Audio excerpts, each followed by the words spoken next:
Est-ce que vous saviez que vous pouvez aussi utiliser la Bible comme un livre pour réussir financièrement? Oui, vous m'avez bien compris. Réussir financièrement dans votre vie, il faut être un lecteur de la Bible. Même si vous n'êtes pas chrétien, je vous promets que ça va beaucoup vous aider. Dans cette vidéo, nous allons lire la Bible pas comme la majorité le lisent, mais nous allons le lire comme des entrepreneurs. Parce que c'est une mission que Dieu nous a donnée il y a de cela quelques temps, mais je reconnais l'avoir négligée. Au fur et à mesure que le temps passe, Dieu nous rappelle que vous a demandé de faire ce type de contenu. Parce qu'il y a beaucoup de personnes qui ne comprennent pas que les plus riches, les personnes qui réussissent fondamentalement dans cette terre-ci, ils appliquent des principes bibliques. Ils prennent Dieu pour modèle parce que le plus grand entrepreneur, c'est Dieu. Chaque fois quand il a voulu entreprendre, il a sorti un plan d'action, il a donné des détails précis de ce qui devait être réalisé au millimètre près. Et c'est comme ça que vous allez réussir. Donc aujourd'hui, on va prendre le chapitre de Marc 9. Ça commence de façon très forte. Le premier verset dit, et c'est Jésus qui parle, dit à ses disciples que quelques-uns parmi vous, avant de monter au ciel, vous allez vivre le paradis sur cette terre. Avant de monter au ciel, avant de mourir, vous allez voir la grandeur, le royaume de Dieu sur cette terre. Ça, c'est le premier verset. Le deuxième verset vous dit clairement que quelques jours après, Jésus prend ses disciples. Il prend exactement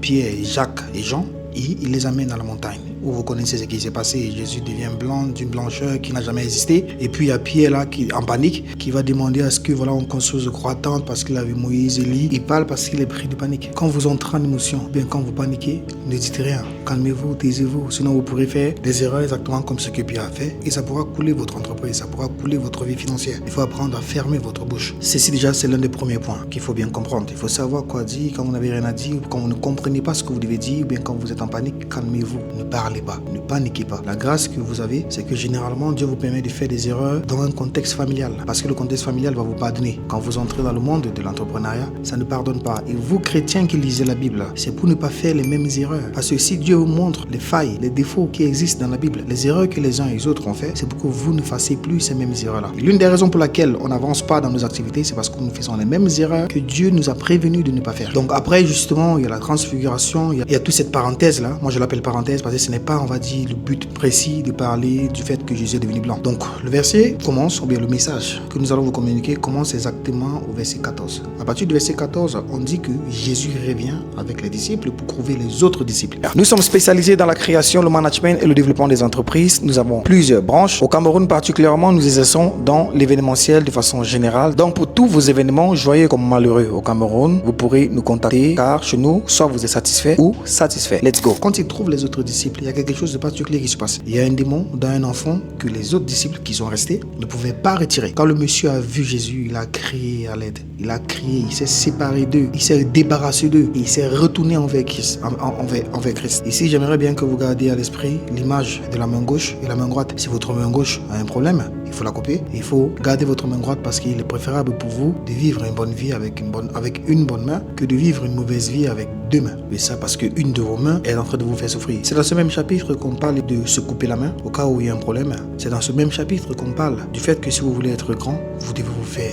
le plus petit. C'est dans ce même chapitre qui dit heureux ceux qui laissent venir à moi les petits enfants. Vous qui accueillez les petits enfants là, vous accueillez Christ. Vous qui avez vos entreprises, qui acceptez de former les gens qui n'ont pas de compétences, parce que la compétence ça s'acquiert. Il faut arrêter avec ces histoires de toujours demander les années d'expérience. Où est-ce qu'ils vont prendre ces expériences là? Les entreprises qui les ont donné ces expériences là, ce sont des entreprises bénies de Dieu. Parce que quand vous prenez un enfant, il n'a pas d'expérience, vous le moulez, vous lui donnez une expérience. On continue dans la contextualisation du verset. Je pense que vous voyez déjà comment c'est intéressant. On revient à la contextualisation avant de vraiment s'apaisantir sur le message. Vous allez voir que le Père, il va venir vers Christ, il va dire à Jésus, mais Seigneur, s'il te plaît, si tu peux aider mon enfant, si tu peux aider mon enfant. Le mot si a causé problème.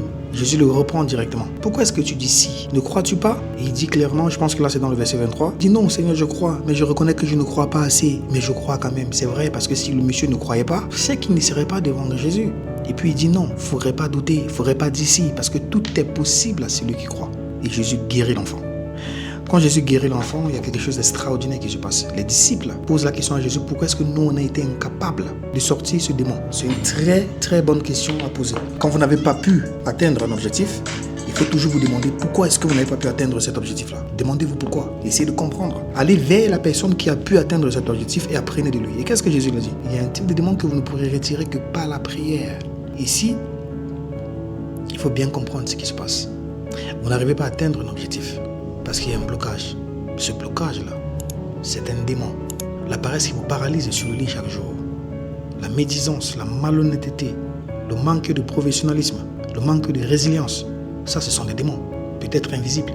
Parce que ce qui est bien, c'est que quand vous êtes possédé, ok, C'est une très bonne chose parce que ça paralyse toutes vos activités, vos proches, votre famille, tout le monde converge son énergie pour vous aider à vous en sortir. Mais quand vous avez un démon qui est la paresse, ça c'est pas visible. On constate juste, on te confie des choses qui ne marchent pas, tu t'excuses, on pense que tu as changé et puis ça revient. Pourquoi est-ce que tu ne parviens pas à sortir ce type de mauvais comportement que nous, dans ce contexte ici, nous appelons des démons? C'est parce que tu n'as pas une vie de prière. Quand tu as une vie de prière, quand tu as une vie de méditation, ce qui est bien dans le monde des chrétiens, c'est que quand vous méditez, quand vous priez, en fait, vous faites ce que nous appelons un bilan. C'est un peu comme des personnes qui font du yoga, etc. Vous faites taire votre chair, vous parlez à vous-même en esprit. Vous faites une évaluation de votre vie. Et forcément, ça vous permet de combattre ce type de démon-là, pas par votre force physique, mais par la force spirituelle. Parce que oui, on est esprit. Quand vous parvenez à vous convaincre à vous-même que oui, ça ne va plus se passer comme ça. Seigneur, je te fais confiance. Il faut que tu m'aides. Il faut que tu m'aides. Tu as dit que je serai la tête et non la queue. La tête n'a pas de paresse. La tête, elle est exposée à être le modèle, à montrer un visage assez propre qui va vous permettre de fondamentalement avancer et de réussir dans ce que vous avez à faire. Vous ne serez peut-être pas le premier des premiers, mais vous serez le premier des objectifs que vous vous êtes fixés avec Dieu. Oui, c'est pas une comparaison être la tête. Être la tête, c'est être capable d'atteindre des objectifs que toi, tu t'es fixé avec Dieu. Mais comme tu n'es pas reçu, comme tu es un scroller, comme tu es quelqu'un qui médit, même parfois sans se comprendre, qui médit des gens même parfois sans comprendre pourquoi. C'est compliqué en fait. Ça, ce sont des démons qui vous maîtrisent, qui vous paralysent et qui vous tuent à petit feu et qui ne pourront que quitter que par la prière. Et vous ne pouvez jamais réussir, vous n'allez jamais réussir une activité entrepreneuriale dans la paresse. Vous n'allez jamais réussir une activité entrepreneuriale dans tout ce qui est malhonnêteté, manque de professionnalisme, manque de ponctualité. Vous n'allez jamais réussir dans ça. Et jusqu'aujourd'hui, vous êtes toujours en train de souffrir contre ce type de malaise-là, ou de défaut-là, ou de démon-là, parce que vous n'avez pas une vie de prière. Oui, vous n'avez pas une vie de méditation. Ok, même si vous n'êtes pas chrétien, ok, méditez, faites du yoga, vous allez voir, ça va vous amener vers d'autres cieux. Quand vous allez marcher, après avoir fait des séances constantes, vous allez comprendre qu'il y a une différence entre vous d'aujourd'hui et le vous d'hier. Et vous allez voir qu'il y aura des améliorations et ça va marcher. Ça, on peut vous promettre que ça va marcher parce que non, c'est un Dieu vivant qui a tout créé. C'est Dieu qui est le créateur de toutes choses. Donc, appelez ça comme vous voulez, déformez les terminologies, il n'y a pas de souci. Et donc, on sait que c'est Dieu qui l'a fait. Et ensuite, il y a les disciples qui marchent. Et pendant qu'ils sont en train de marcher, il y a un débat qui se fait entre eux. Qui sera le plus grand parmi nous? Et Jésus les entend parler et il les demande. De quoi est-ce que vous êtes en train de parler? Ils n'ont pas voulu dire, je ne sais pas pourquoi, mais Jésus les a dit que celui qui veut être le plus grand parmi vous se fasse le plus petit. C'est factuel. Il y a beaucoup de personnes qui ont pensé être très grands dans ce monde et qui ont fini comme des rien-tons parce qu'à la base nous ne sommes rien. Si tu acceptes d'être rien, forcément tu seras grand. Si malgré que tu es grand, tu acceptes d'être rien, forcément tu resteras grand. Forcément tu monteras même encore en plus parce que tu vas époustoufler le monde parce qu'on connaît le caractère des soi-disant grands. Mais si vous réfléchissez très bien, vous allez vous rendre compte que vous n'êtes grand que parce que vous avez une fois été petit. Ces grandes personnalités-là, ils ne sont pas nés grands. La seule personne qui est née grand, née mature, c'est Adam, dans le jardin d'Éden. Nous tous, nous sommes nés petits et on a grandi. Donc si vous dites que vous êtes grand, il faut continuer à appliquer les principes que vous avez appliqués quand vous étiez dans votre petitesse. Parce que les principes que vous appliquez dans la grandeur, ou bien les principes que la grandeur vous impose, ce sont des principes qui vont vous permettre de retourner de là où vous venez. C'est les principes qui vont vous permettre de retourner en bas. Quand vous êtes dans la grandeur, les principes que la grandeur vous impose, si vous entrez dans ça, en fait, ce sont des principes qui vous mènent vers le bas. Et c'est vice-versa. Quand vous êtes en bas, vous avez été en bas, les principes que vous avez appliqués quand vous étiez en bas sont ces mêmes principes qui vous ont ramené vers le sommet. Donc quand vous arrivez dans le sommet, il faut continuer les principes que vous avez appliqués quand vous étiez tout bas. C'est hyper important. C'est la raison pour laquelle il y a beaucoup de personnes qui sont grands, mais qui finissent comme petits. Et quand ils reviennent petits, ils recommencent encore, ils reviennent à leur premier amour, ils recommencent de bons principes et c'est comme ça qu'eux, ils peuvent remonter. C'est comme ça, mais parfois il se fait trop tard. Parfois la difficulté est beaucoup plus exigeante puisque tu étais déjà grand, tu avais X, Y, tu faisais tout ce que tu voulais, mais aujourd'hui le poids moral, émotionnel, sociétal devient beaucoup plus difficile. C'est la raison pour laquelle il y a beaucoup d'entreprises qui échouent. Quand vous étiez petit, vous respectiez vos clients. Votre SAV travaillait de façon propre. Ok, il y avait la ponctualité ici et là. Maintenant, quand vous avez beaucoup de clients, vous commencez à négliger les uns et les autres. Commencez à faire ce que vous voulez. Vous priorisez les gros clients, vous négligez les petits clients. Pourtant, c'est ces mêmes petits clients-là qui vous ont permis d'accéder aux grands clients. Et c'est comme ça que oui, les clients deviennent frustrés, mauvais retours, etc. Et vous tombez. Vous devez appliquer les principes de la petitesse pour monter en grandeur. Hyper important. Sinon, vous n'allez jamais réussir dans votre vie entrepreneuriale. Et si vous ne réussissez pas dans votre vie entrepreneuriale, vous ne pourrez réussir dans aucune entreprise. Vous ne pourrez qu'être l'esclave d'une entreprise qui a réussi et qui vous amène et qui vous donne justement un carnet à suivre comme un chien. Oui, vous entrez à 7h, vous descendez, vous sortez à 15h, vous ne signalez pas, vous êtes amendé. En tant qu'enfant de Dieu, normalement, on doit se distinguer. Oui, même si on est des salariés, on doit être des salariés respectés, respectables. Oui, les meilleurs des salariés. Parce qu'on applique les principes de l'humilité. Les principes de la grandeur vous font petit. Les principes de l'humilité vous rendent grand. Et ensuite, dans ce même chapitre, Jésus vous dit clairement, si votre main gauche vous dérange, coupez-le. Si votre pied vous dérange, un de vos membres, coupez, parce qu'il est préférable pour vous d'être bien dans cette vie, de vivre un paradis avec une main que de vivre un enfer avec deux mains. Et c'est exactement ce que ce papa a fait. Quand sa main gauche, qui était les disciples, n'ont pas pu atteindre l'objectif qu'il attendait d'eux, il s'est séparé d'eux. C'est une coupure. Il s'est débarrassé d'eux et il s'est concentré vers Christ, qui a pu l'aider. Et il s'est accroché sur Christ. Et dorénavant, sa vie devient meilleure. Combien de fois avez-vous travaillé avec des collaborateurs qui vous donnent des très mauvais résultats, mais vous refusez de vous en séparer? Combien de fois avez-vous fait de mauvais investissements sur peut-être des appareils ou des voitures qui vous dérangent, mais vous refusez de vous en séparer? Pourquoi portez-vous ce fardeau-là? Pourquoi portez-vous quelque chose qui va vous crainer? Pourquoi refusez-vous de vous débarrasser des personnes qui vous nuisent? Pourquoi refusez-vous de vous séparer des maris qui vous maltraitent, des femmes qui vous maltraitent? Pourquoi? Parce que vous avez déjà beaucoup investi? Non. Les principes de la réussite ne correspondent pas à ce que vous êtes en train de faire. La réussite correspond au fait que vous devez avoir la foi. Que oui, je recommence. J'ai commencé, je n'avais rien. Et je vais regagner, mais ceci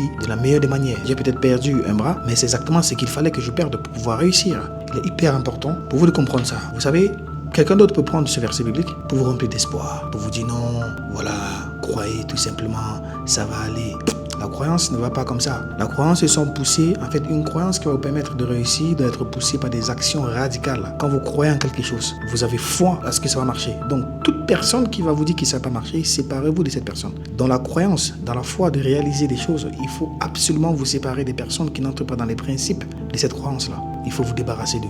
Ne collaborez pas avec des personnes qui ne vont pas vous permettre d'atteindre un objectif fixé parce que vous croyez en cet objectif-là. Vous croyez peut-être que, ok, on peut lancer un projet et rentabiliser. Vous lancez le projet, vous ne rentabilisez pas au bout d'un moment donné, ok, vous vous séparez, vous changez d'équipe. Changez d'équipe. Vous avez essayé une fois, deux fois, trois fois, ça n'a pas marché. Changez d'équipe. Mais restez focus sur la croyance et la foi à ce que votre projet va marcher parce que ce n'est pas vous qui avez décidé d'avoir ce projet dans votre esprit. C'est Dieu qui vous a donné ce projet. Donc vivement que ce message vous pénètre et que dorénavant vous soyez des chrétiens entrepreneurs. Quand vous lisez la Bible, prenez Dieu pour modèle et vous allez voir que les choses vont aller. Toutes les erreurs que vous allez entendre dans la Bible, c'est uniquement parce qu'il ne faudrait pas que vous tombiez dans ces mêmes erreurs-là. Sinon, ça ferait très mal à Dieu qui vous a prévenu. Non.